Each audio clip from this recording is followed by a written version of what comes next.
You never know when it's love until I give it to you.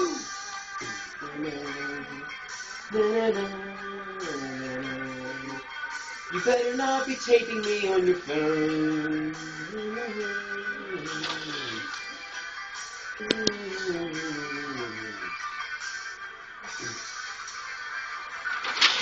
I can make them.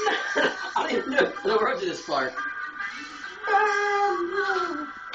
And I can make you every time, and I can make all your stadiums rock. But this is such a good song.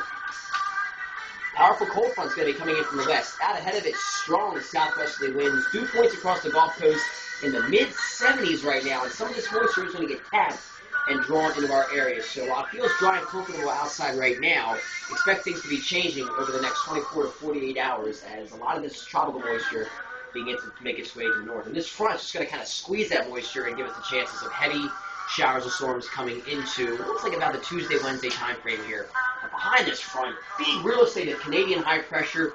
Things looking great across the Midwest. And this is going to be coming down through our area as we finish out the work week and head into the upcoming weekend. Here's your forecast then for today. Such a nerd.